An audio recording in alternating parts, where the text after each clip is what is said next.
Vamos a hablar de un tema absolutamente apasionante como es el diagnóstico y tratamiento del Helicobacter pylori en la realidad latinoamericana. El objetivo de esta conferencia va a hablar algo de epidemiología, a quiénes se deben hacer pruebas diagnósticas, cuáles son las pruebas diagnósticas e indicaciones de erradicación del Helicobacter pylori, tratamiento de erradicación y vamos a dar unas conclusiones.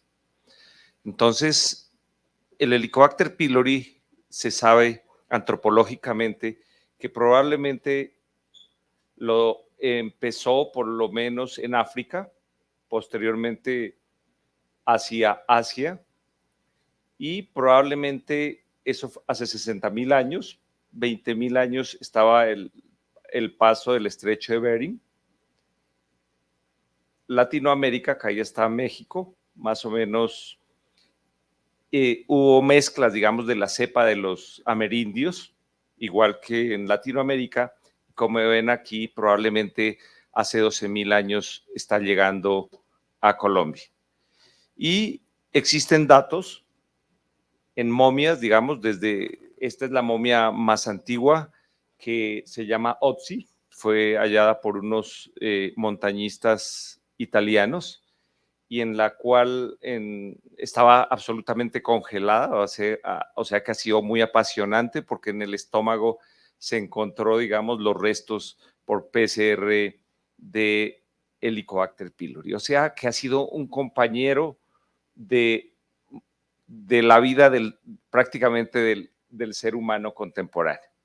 Pero más interesante es que si vemos acá África, pasamos, digamos, nuevamente estrecho de Bering, llega por acá, hay una mezcla con los amerindios que probablemente pues, ya tenían su propio Helicobacter pylori y llega a Latinoamérica.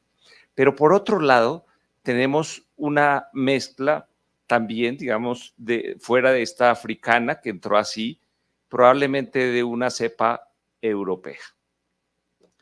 Y eso lo hace muy interesante porque nosotros sabemos, digamos, un modelo epidemiológico que hay en Nariño.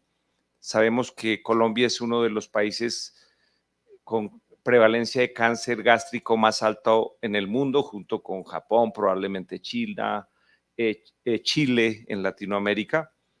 Y existe el modelo donde en Pasto, más o menos el 92% de las personas tienen el Helicobacter pylori. Los estudios de los niños hasta los 18 años se encuentran 90%. Y en cambio, en Tumaco, en la costa, tienen exactamente lo mismo. 92, 90, 92% de Helicobacter pylori los habitantes. Y es lo que se ha llamado el enigma colombiano o el enigma africano en la literatura, y eso ha sido gracias al doctor Pelayo Correo, colombiano, que creo que tiene como 96 años. Yo tuve la oportunidad de conocerlo personalmente. Él trabajó en New Orleans mucho tiempo, tenía uno de los bancos más interesantes de histopatología, pero el Katrina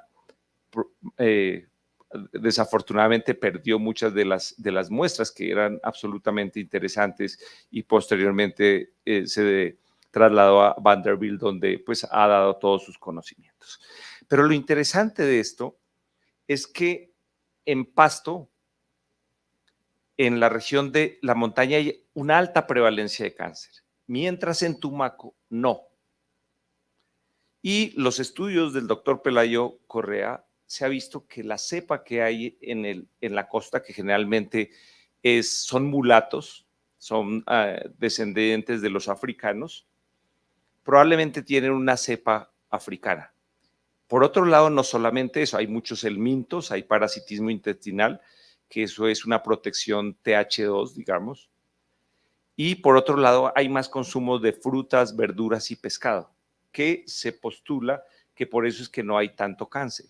Mientras que en Pasto, en la altiplanicie, se consume menos frutas, verduras y por otro lado hay alto consumo de sal. Y es lo que se ha establecido como la teoría del doctor Pelayo Correo. Es decir, uno nace con una mucosa normal, rápidamente en la infancia adquiere el Helicobacter pylori y se produce una gastritis superficial. O sea, en zonas como Nariño puede llegar al 80-90% y probablemente por ejemplo, en Bogotá yo supongo que el 30-50% de los habitantes tenemos Helicobacter pylori. Pero lo que es interesante es que se ha visto que en los lugares donde hay más consumo de sal, donde han medido excreción de sal en muestras de orina, que es sobre todo en, no sé, Nariño, algunas zonas de Boyacá, etcétera, donde hay alto consumo de sal comparado con otras zonas, se observa que hay más prevalencia de cáncer gástrico. Esto es gastritis atrófica. Uno se pega unos asaditos el fin de semana, nitratos, nitritos, conservantes de la carne, pero hay otros factores importantes fuera de tener Helicobacter pylori, como alto cigarrillo, por ejemplo, alcohol y pobre almacenamiento de alimentos. Esto se transforma en metaplasia, probablemente displasia y cáncer. Afortunadamente en niños casi nunca vemos, y es absolutamente raro, el cáncer gástrico. Hay unos 80, 90 casos en la literatura mundial, pero miren esto bien interesante, el poco consumo de betacaroteno, frutos, verduras. Es decir, si uno tiene Helicobacter pylori, lo que debe hacer es disminuirle de pronto una ingesta de sal un poco, tratar de pues no fumar, alcohol el suficiente para sobrevivir, etc. Muy bien. Sigamos entonces. ¿Cuál es la prevalencia de Helicobacter pylori? Pues la prevalencia es muy frecuente. El 44% de la población mundial tiene el Helicobacter pylori. Aquí vemos zonas de alta prevalencia. Mire, nosotros tenemos en este estudio del 2018 más del 70%. Hay otros sitios donde no hay sal, igual de Chile. Hay zonas de África, Asia, etcétera, que tienen alta prevalencia de Helicobacter pylori.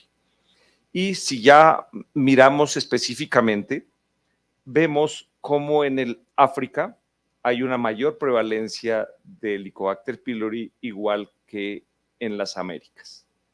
¿Qué quiere decir? Que probablemente es una gastropatía ambiental. Es decir, si yo hago cualquier estudio donde implique Helicobacter pylori, pues siempre me va a dar una asociación y siempre voy a echarle la culpa al Helicobacter pylori, porque cuando algo tiene que ser frecuente del 50%, pues obviamente tengo que analizar muy bien los resultados.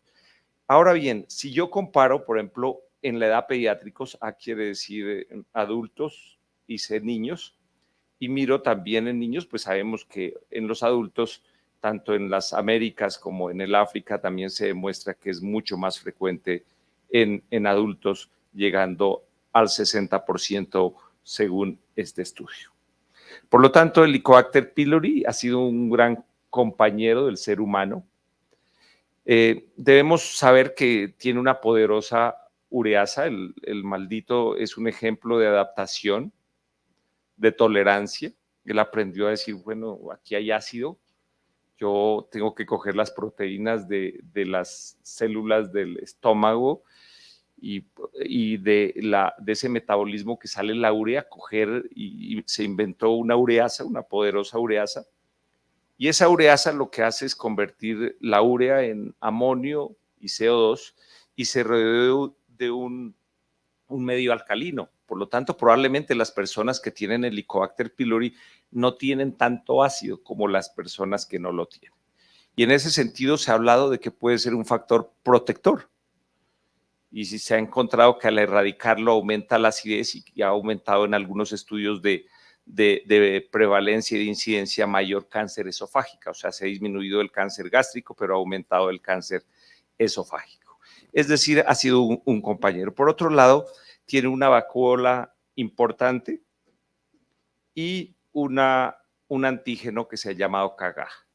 O sea, que el que tenga KA, que produce una reacción por interleuquina 8, por ejemplo, un factor inflamatorio severo, que tenga una toxina BAC-A, es lo que se ha llamado un Helicobacter pylori patógeno. Por eso se considera actualmente de que existen dos Helicobacter pylori, uno tipo 1 patógeno y tipo 2 o no patógeno o menos patógeno. Entonces, en ese sentido, hoy en día, claro, a todo el mundo le echa la culpa al Helicobacter pylori. A mí me dicen, doctor, este paciente tiene un dolor. ¿Dónde le duele? No, acá abajo, debajo del ombligo. Pero hagámosle una endoscopia o algún método para ver si tiene Helicobacter pylori. La mayoría de esas razones son equivocadas. Por lo tanto, se ha visto que no siempre el Helicobacter pylori es patógeno. Hay estudios muy interesantes de que como es una gastropatía ambiental, quiere decir que si yo tengo Helicobacter pylori probablemente tengo más contacto indirecto con materia fecal, por ejemplo, porque su transmisión es más, obviamente se ha postulado muchas teorías, pero es fecal oral y por lo tanto eso es lo que lo protege a uno, por ejemplo, de la alergia. Entonces hay estudios muy interesantes donde las personas que tienen Helicobacter pylori pues tienen menos alergia y puede ser un efecto protector. Ahorita en el Working Group de Latinoamérica se está haciendo un estudio donde se está comparando esofagitis eosinofílica y presencia o no, por ejemplo, de Helicobacter pylori, que entre otras cosas tenemos como 120 pacientes que nos toca con la doctora Carías enviarlos para poder terminarlo. Por lo tanto, el Helicobacter pylori, por otro lado, quiero resaltar acá la presencia de Diana Rojas Rengifo, PhD en microbiología y en ciencias, en que se ha estudiado. Yo como epidemiólogo estudiamos más o menos 400 pacientes aquí en la Fundación Santa Fe. El informe inicial lo hicimos en la Semana de Gastroenterología en el año 2016, pero lo interesante que encontramos de nuevo es que los pacientes adultos podrían tener al mismo tiempo el Helicobacter pylori tipo 1 y tipo 2. Entonces vimos que el 61%, el 23% era Helicobacter tipo 1, el tipo 2 había un 16%, pero miren, interesante, 61% tienen una mezcla. Y actualmente estamos por publicar un estudio, que estos son los resultados preliminares, donde se ve que la respuesta cuando uno tiene Helicobacter pylori tipo 1 o tipo 2, o más bien tiene un Helicobacter tipo 2, hay menos inflamación medido por interleuquina 8 a nivel digestivo. Es decir, probablemente tener un Helicobacter pylori tipo 2 o no patógeno es como una vacuna para que no haya tanta reacción inflamatoria. Muy bien. Nosotros quisimos saber también, entonces, digamos, o la historia natural del Helicobacter pylori, según lo que acabamos de ver, pues probablemente muchos de nosotros nos adquirimos la infección al nacer o en los primeros años de vida. El 95%, claro, de todos los que hacen gastritis crónica es es asintomática. Quiere decir que si uno histológicamente o endoscópicamente se le hace a la mayoría de personas un endoscopio, vamos a tener algo de eritema en parche multifocal superficial, pero tenemos que tener en cuenta que esos tipos de gastritis cursan de una manera asintomática en el 95% de los casos. Y como se observa en esta diapositiva, solamente el 5% hacen úlcera duodenal o úlcera gástrica, muy pocos y menos en niños hacen linfoma tipo MALT y muy menos todavía van hacia cáncer gástrico. Nosotros quisimos ver hace unos años, en Chile hicimos un estudio con el doctor Brunsen y Martin Godland, que lo conoce muy bien el doctor Fernando Sarmiento, pero quisimos ver qué tanto podíamos medir de una manera no invasiva la permeabilidad del estómago. Y lo que hicimos fue usar una técnica que es simplemente usar azúcar con agua. El azúcar, ustedes saben que es un disacárido, que es glucosa y fructosa, y les dábamos a los pacientes sacarosa, y la sacarosa, como ustedes saben, se absorbe a nivel del duodeno y ayuno por transporte activo, tanto la glucosa como la fructosa, y van por vía porta. Sin embargo, si el paciente tiene un daño importante en el estómago, hay mayor excreción de sacarosa a nivel urinario. Entonces hicimos estos pacientes, posteriormente se le realizó endoscopia y esto lo publicamos en el Journal Pediatric Gastroenterology and Nutrition ya hace unos años y encontramos que los pacientes que tenían gastritis erosiva y erosiones tenían mayor excreción de sacarosa en orina. Es decir, ya empezamos a mirar que podemos de maneras no invasivas medir el daño importante en el estómago. Sin embargo, uno de nuestros avances, digamos, en Latinoamérica fue sacar este consenso que se realizó con el doctor Paul Harris, gran amigo, donde nos vamos a encontrar en un mes en Quito, el doctor Otto Calderón, que está aquí presente en Colombia, está Yalda de Chile, etcétera, está Armando Madrazo, Ghana, etcétera. Y lo que se hizo fue revisar las guías norteamericana y europea que empezaron en el 2011, posteriormente el 2016, y hicimos la realidad de lo que sería para nuestros países. Entonces, esto lo pueden encontrar fácilmente, está online, pero me interesa algunas cosas y resaltar algunas cosas de esta guía o esta adaptación para enfrentarnos al Helicobacter pylori en los pacientes pediátricos. En primer lugar, podemos decir que en niños con dolor abdominal funcional, en ausencia de señales de alarma, se desaconseja la realización de test para búsqueda de Helicobacter pylori. En segundo lugar, los niños con dolor abdominal recurrente, funcional, sin ningún signo o síntoma de alarma, probablemente tengan dolor funcional, independientemente del estado de Helicobacter pylori. Y esto solamente les quiero mostrar este estudio del año publicado en el 2015, donde demuestra los costos de un niño que entra a una clínica, a un hospital. Y lo que ustedes pueden ver fácilmente es que cada vez que un niño dura 2 o 3 días hospitalizado en las clínicas, cada vez, por ejemplo, miren la dispepsia cómo se ha aumentado. Han aumentado los costos, porque llega un paciente con un dolor en mesogástrico, hipogástrico, después de una gastroenteritis y termina con endoscopia, colonoscopia, TAC, resonancia, film array gastrointestinal, etcétera. Entonces, esto tiene que ser absolutamente uno cuidadoso y la mayoría de estos casos son trastornos funcionales. Por lo tanto, en niños con dolor abdominal, los estudios son a veces exagerados, con altos costos y sin encontrar una causa, produciendo más ansiedad al paciente y la familia. En ese orden de ideas, entonces, ¿cuándo es un signo de alarma? Pues bueno, un paciente que tenga epigastralgia, pirosis retroesternal, que es severa, sobre todo que lo despierte en la noche, eso uno tiene que pensar, digamos, de que tenga algo importante.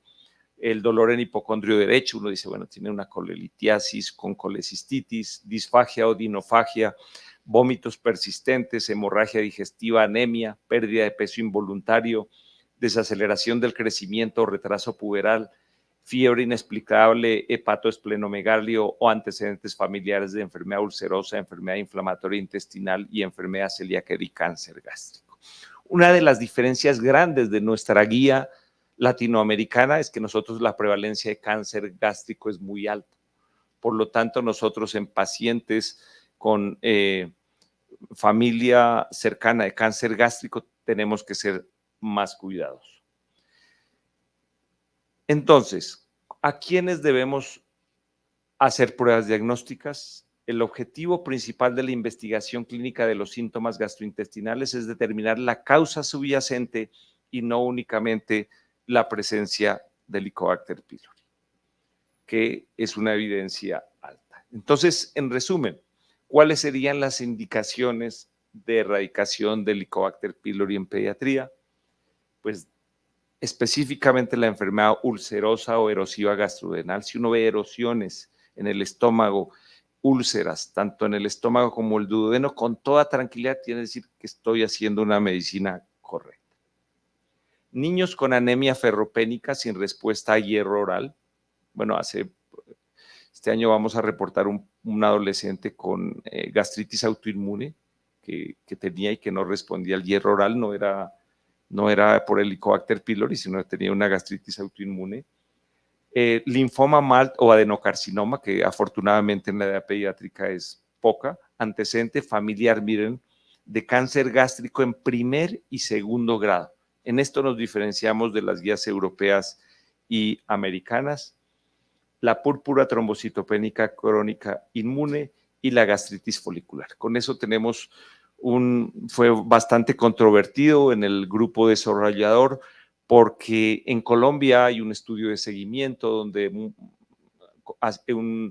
un estudio de casos y controles, donde después de varios años se encontró comparando los gastritis que no tenían gastritis nodular y los pacientes que tenían gastritis nodular, que es realmente una reacción inflamatoria por la edad de los pacientes, tenían mayor prevalencia de lesiones neoplásicas.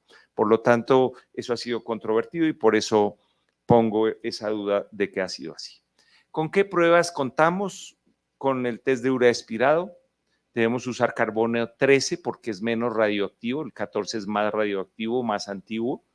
Y lo que simplemente uno hace es que le da una pastilla al paciente para que se la tome, que tenga urea.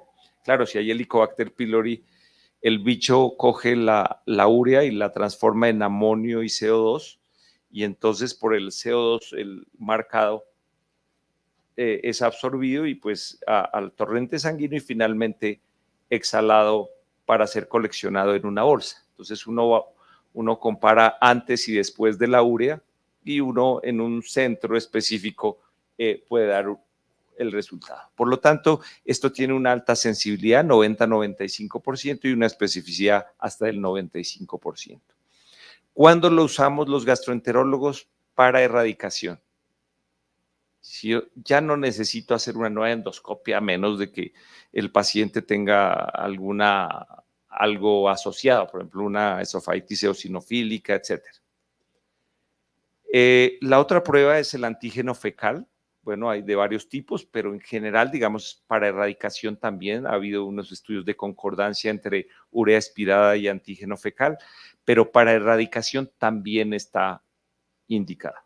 Y finalmente las pruebas séricas. Eso ha sido un gran problema en Latinoamérica, yo me imagino que en el mundo también, porque claro, si a uno le toman serología para el Helicobacter pylori, yo por ejemplo no tengo en este momento el Helicobacter pylori, pero probablemente si uno se contagió, uno puede tener anticuerpos tipo IgG contra el Helicobacter pylori. Más aún, puede haber sido antes que lo tuve y ya no lo tengo. Entonces eso ha confundido bastante, pero solamente les quiero dar estos datos, que la mayoría de estudios muestran una sensibilidad muy grande según el kit que uno esté usando, entre 50 y 100 y 70 y 80, y tanto en orina como en boca también hay una sensibilidad, especificidad variable.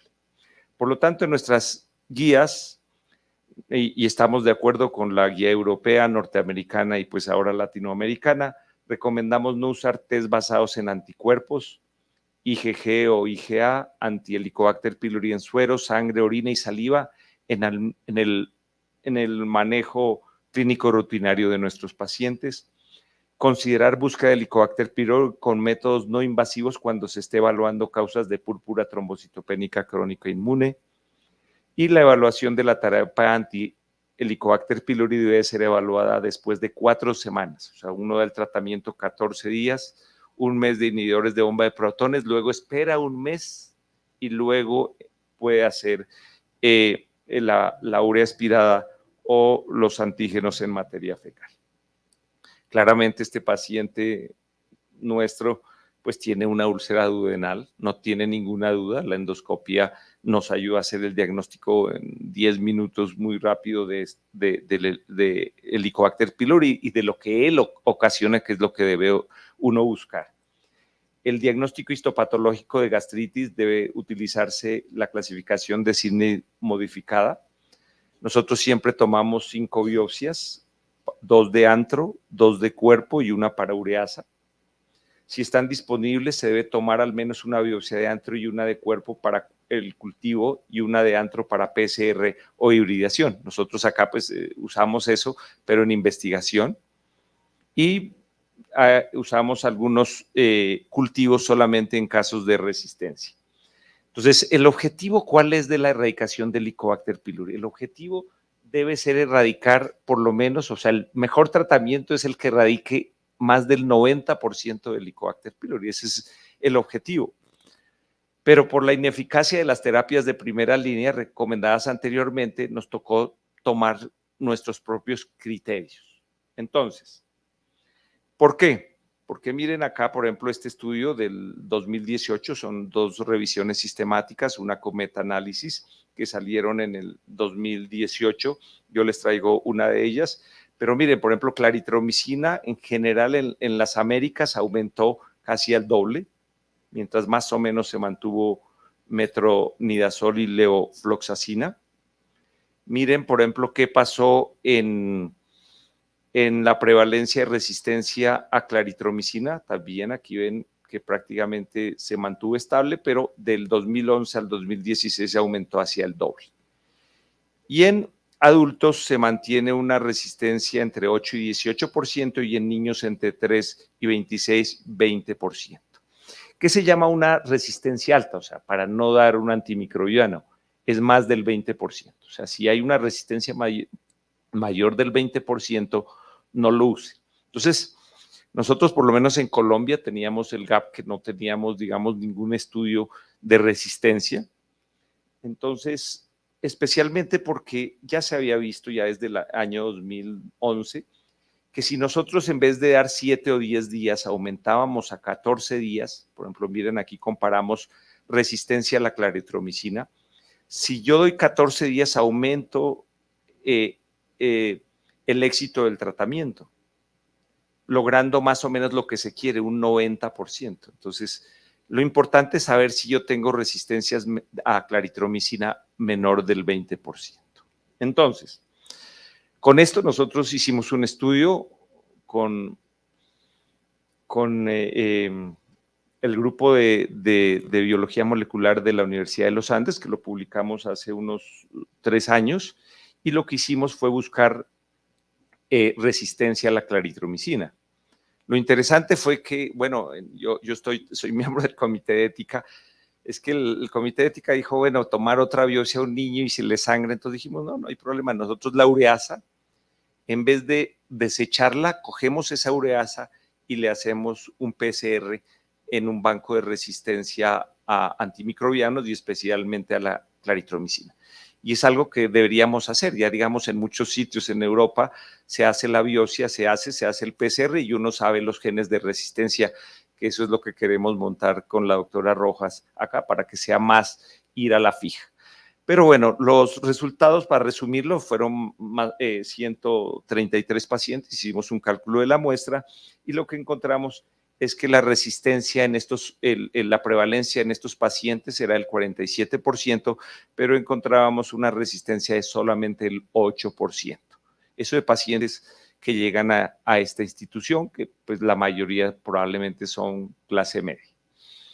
Sin embargo, mire, está por debajo de Brasil 19% y de Chile 21%, donde ellos ya deben estar pensando en cambiar cuál sería la primera línea de tratamiento. Por lo tanto, nosotros recomendamos y le recomiendo siempre seguir estos lineamientos, digamos, latinoamericanos de susceptibilidad. Si yo tengo, por ejemplo, según nuestro estudio, es sensible nuestros Helicobacter pylori a claritromicina, pues me voy con este inhibidor de bomba de protones más amoxicilina y claritromicina, pero debe ser por 14 días. Eso es bien importante porque eso nos aumenta la tasa de erradicación. Para niños menores de 8 años, la cuádruple terapia, aquí está bismuto, amoxicilina, metronidazol, o mayores de 8 años, estas son las recomendaciones con tetraciclina para niños mayores. Pero lo que les voy a pedir, queridos colegas y varios del grupo, del Working Group que están conectados, ahí tenemos más o menos unas 500 personas conectadas, es que siempre sigamos esto. Primero, los 14 días. Segundo, que usemos los inhibidores donde el CYP219, parece que nosotros somos metabolizamos mejor el esomeprazol y el rabeprazol, por lo tanto, esta tabla está hecha a base de esomeprazol y omeprazol. Y usar siempre estas dosis. Mire, un niño, por ejemplo, de 25 kilos necesita 30 y 30. Un niño mayor de 35 tienes que usar dosis 40 miligramos 2 veces, que tiene que ser 15 o 30 minutos antes del desayuno y la cena. ¿Por qué? Porque eso mejora la tasa de erradicación, porque tenemos un problema gravísimo de Helicobacter pylori hiperresistentes. Amoxicilinas, miren las dosis, que para un adolescente generalmente es 1 gramo cada 12 horas, claritromicina 500-500, metronidazol 500-500 y las dosis de bismuto. Simplemente fue una experiencia que la publicamos en el año 2000. Nosotros cogimos solamente pacientes con úlceras y erosiones y encontramos en 121 pacientes con esta recomendación había una erradicación del 82%. Ahorita vamos a hacer una propuesta de hacer un estudio clínico también, o sea, va a haber una parte de estudio de biología molecular y de cultivo, y otra parte que va a ser clínico, es decir, vamos a participar varios de los colombianos en este estudio, que es simplemente ver la experiencia en el real world, en el mundo real, de primer tratamiento siguiendo estas pautas. Probablemente Brasil o Chile va a tener sus propios lineamientos y se va a invitar a los gastroenterólogos a participar. Por lo tanto, para llevarse a la casa, más o menos el 50% de la población está infectada por Helicobacter pylori, es decir, es una gastropatía ambiental, más el 95% cursa asintomática. Hay que ver que el Helicobacter pylori no siempre es patógeno. En niños con dolor abdominal funcional sin señales de alarma se desaconseja la realización del test o investigación adicional. Erradicar en enfermedad acidopéptica, erosiones o úlceras está claro. Anemia ferropénica sin respuesta a hierro, linfoma mala, adenocarcinoma, antecedente familiar de cáncer gástrico en primer y segundo grado, púrpura trombocitopénica crónica inmune y gastritis folicular, lo cual está pues discutida en la misma guía. Recomendamos que centros regionales, nosotros queremos proponer a la Fundación Santa Fe volvernos un centro regional de PCR para sensibilidad, como nuestro hospital, pero igual Chile, Brasil están haciendo exactamente lo mismo. Recomendamos que centros regionales realicen estudios de sensibilidad y resistencia de antimicrobianos para Helicobacter pylori y así actúen como centros de referencia para toda Latinoamérica. Muchas gracias.